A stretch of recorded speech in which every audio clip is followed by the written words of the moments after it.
vision of Leading Ladies Network is simple. We want to fill the future leadership pipeline, and we want to do that by strengthening the capacity of existing and future women leaders.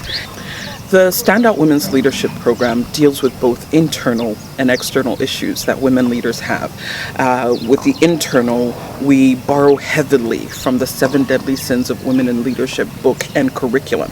And that has such benefit because it looks at all these areas, for example, vision casting, for example, learning to confront and not collude with people, and all of the things that are really internal but make a world of difference in the leadership of women.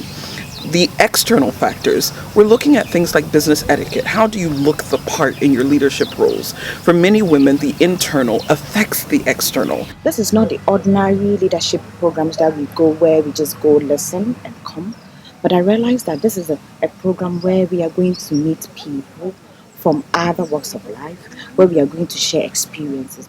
Most inspiring for me has been the fact that you look at women and in leadership and you think they are all that, and you have this image of them. They are fearless, they are strong, and they are confident, they are not afraid to go anywhere, and only to realize that on a daily basis when they wake up they ask themselves the same questions that you ask yourself. Look, we all don't know everything. And so, generally as women, we've got limitations, sins, as, Kate calls them in her book. So it was confession time, if you like. And that was liberating, that was invigorating, And for me, that released the fact that you had the opportunity to think and replay some of the decisions you are taking, some of the situations you had been in. Our inspiration was really to create an experience for women leaders that would not be cosmetic.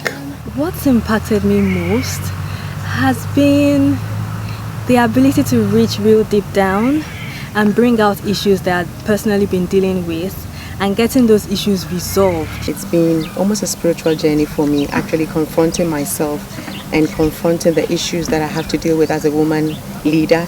And I've kind of come through a process of really understanding who I am and why I do certain things or why I lead the way I do. I have found myself at this program.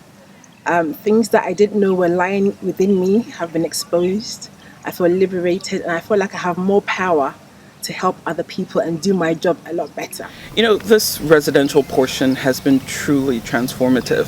I've seen tears, I've seen laughter, I've seen women just have an aha moment and come up and tell me, thank you. I had to deal with a lot of internal struggles, my lack of confidence and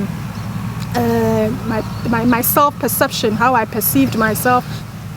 So coming here and looking at the words that have come out, because words are spirit, I am seeing myself, being empowered. And now I see myself, in fact, my confidence level has actually accelerated to the highest level. The impact that I expect to see is that their teams that they lead in their organizations will have some benefit. I expect that they will be more productive, more engaged, and more given to the task at hand. But beyond that, I expect them to engage in community, because we've really structured this to ensure that the focus on giving outside of your immediate reference point is there. So I'll leverage my leadership for good by being a role model, a better role model. So fears that I have, question marks that I have, I'm going to jump through it, and somebody behind me will say, actually, I saw Jennifer do that, which means I can also do it. And I believe that how I've been empowered and energized now, I have more of what it takes to inspire the younger generation, especially the younger generation of women. This really is an experience like no other that forces you to get face to face with yourself, to get real about what's good and what's bad about your leadership, and also address what might be sabotaging you from being your best. I think the most inspiring thing for me has been the knowledge that, or the realization that I can dare to be who I want to be. And there's absolutely nothing wrong with it.